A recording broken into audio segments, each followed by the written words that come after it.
হাই বন্ধুসকল, আজি আপোনালোকৰ ওচৰত লৈ আহিছোঁ আলু পটলৰ সৈতে মিছা মাছৰ চব্জি। ৰেচিপিটো বনোৱাৰ বাবে মই মিছা মাছ এপোৱা লৈছোঁ।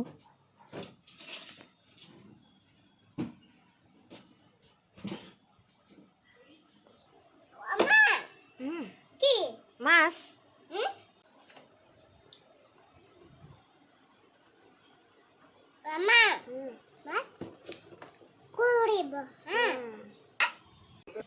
এতিয়া মই মিছা মাছখিনি বাছি ল'ম।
এনেদৰে মই বাছি লৈছোঁ আৰু বাকীখিনিও বাছি ল'ম।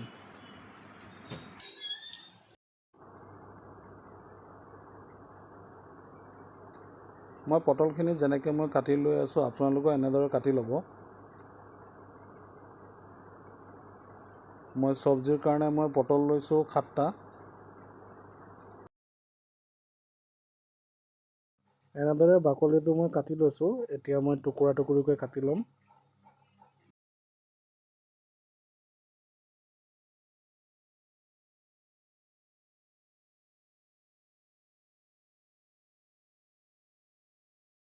মিডিয়াম সাইজৰ আলু 3টা লৈছোঁ। মিডিয়াম সাইজৰ 3টা পিঁয়াজ আৰু 1.5 ইঞ্চি মই আদা লৈছোঁ। ডাঙৰ চাইজ নহৰু এটা। কেৰাহী পাতি ল'লোঁ। কেৰাহী গৰম হৈ গ'ল। এতিয়া মই মিঠাতেল দি দিম।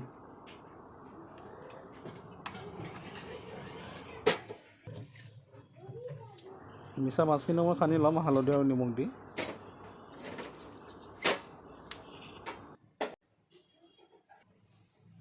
এতিয়া মিছা মাছখিনি মই ভাজি ল'ম।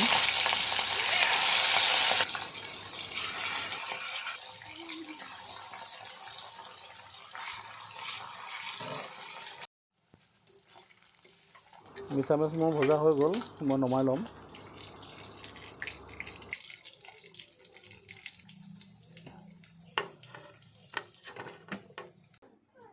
আপৰ গুটি 2 চামুচ লৈছোঁ।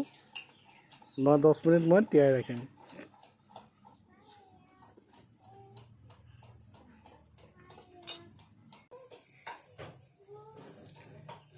কাটি ৰখা আলু পটলখিনিও মই ভাজি ল'ম।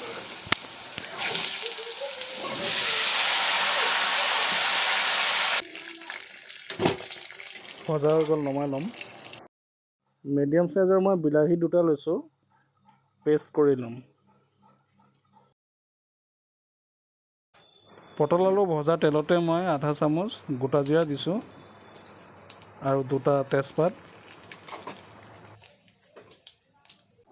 কাটি ৰখা পিঁয়াজ দিলোঁ। ভালদৰে ভাজি ল'ম মই।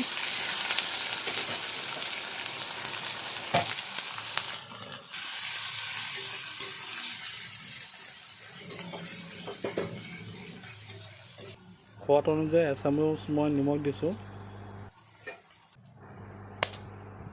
নাৰিকল মই গোটেইখিনি দিয়া নাই, মই 3 টুকুৰ লৈছোঁ।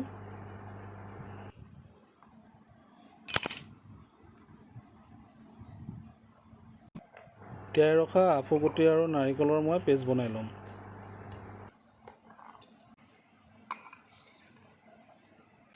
পিঁয়াজো মোৰ ভজা হৈ গ'ল।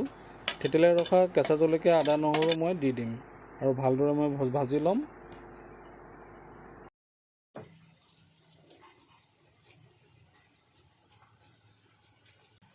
ভজা হৈ গ'ল। কৰি ৰখা বিলাহী পেষ্টখিনি এতিয়া মই দি দিম।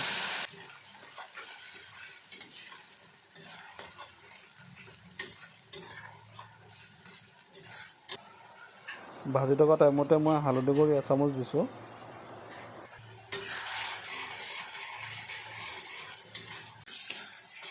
ভজা হৈ গ'ল। আফুগুটি আৰু নাৰিকলৰ পেষ্টখিনিও মই দি দিম এতিয়া। কিন্তু মই ভালদৰে ভাজি ল'ম।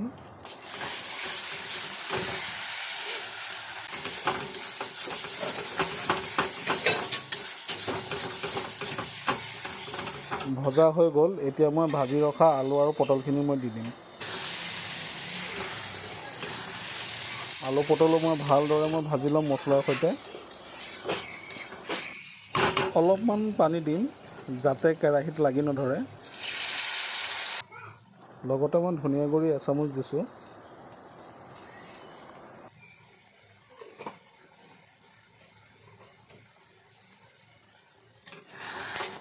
2 মিনিটমান মই ভাজি ল'ম।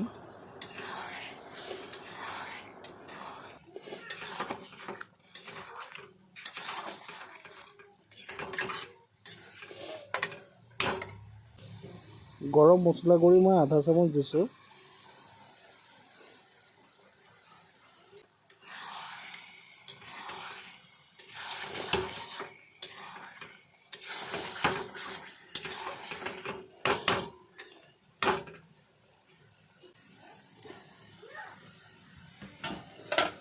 এতিয়া মই ভাজি ৰখা মিছা মাছখিনি দি দিলোঁ।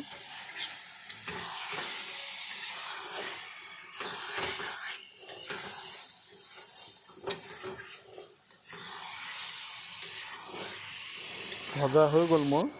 এতিয়া মই 2 কাপ পানী দিছোঁ ডাঙৰ কাপেৰে, আৰু মিডিয়াম ফ্লেমত মই 8 মিনিট মই ভালদৰে উতলিব দিম। ভালদৰে মই উতলাই ল'লোঁ। শেষত মই এচামুচ ঘি দিছোঁ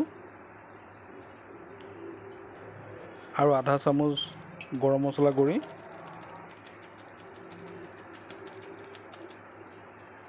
ভালদৰে মই মিলাই ল'ম।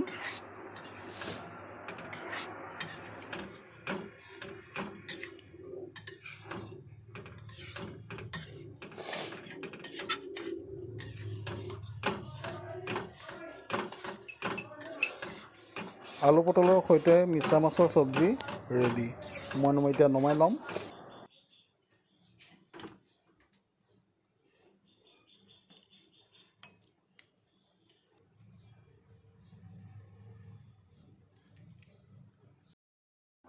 আলু পটলৰ সৈতে মিছা মাছৰ চব্জি দেখি খাওঁ খাওঁ লাগিছেনে বন্ধুসকল? এনেদৰে এবাৰ ঘৰত বনাই খাব, নিশ্চয় ভাল পাব। যদি আপোনালোকৰ মোৰ ৰেচিপিটো ভাল লাগিছে তেন্তে লাইক, শ্বেয়াৰ আৰু নতুন ভিডিঅ' পোৱাৰ বাবে আমাৰ চেনেলটো ছাবস্ক্ৰাইব কৰিব নাপাহৰিব। এনেদৰে বিভিন্ন ধৰণৰ ৰেচিপি লৈ আহি থাকিম। ধন্যবাদ।